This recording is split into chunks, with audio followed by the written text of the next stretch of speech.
Now, it is important to us here at WJZ that we connect with our communities and highlight the everyday heroes working to make our city a better place. So this week, Tori Smith introduces us to the organization's Beats Not Bullets.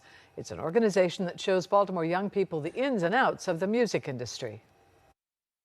So Bravado, tell me about Beats Not Bullets. Beats Not Bullets is a nonprofit music education program based in Baltimore City. We serve at-risk youth and really try to teach them the ins and outs of the music industry. Even if music's not for them, we do like job placements and, kind of life skills and things like that, and really try to be that mentorship. Once you get involved in the program, we kind of hit the ground running with challenges to write and record songs and things like that. It progresses into performances within the program. When they graduate, we try to give them internships at studios, opportunities to perform, places like Soundstage, places like this. The kids get to rock, and then we try to surround the kids with a lot of the best talent in the city.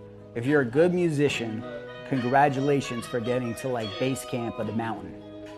You gotta hustle, you gotta perform, you gotta do all those things that aren't necessarily as fun.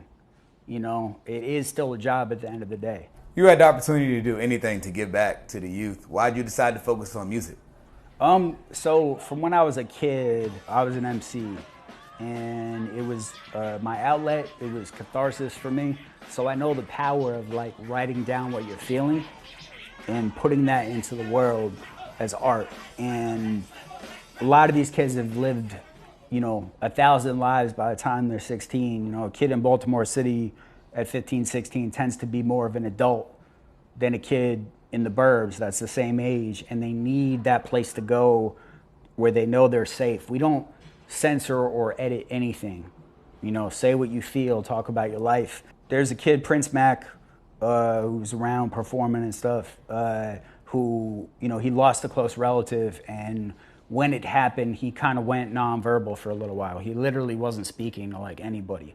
And through the program, he literally found his voice again. We had another kid who recently lost his mother, and at the last event, we raised money to pay for her headstone. There was another girl, Tay Ban, she just graduated from Morgan, and before she graduated college, she started her own nonprofit called BU, where she gives kids a chance to perform. So seeing that reverberate out is there's no words. It's just that chills feeling. And if you could be close to something like that, that's a privilege, All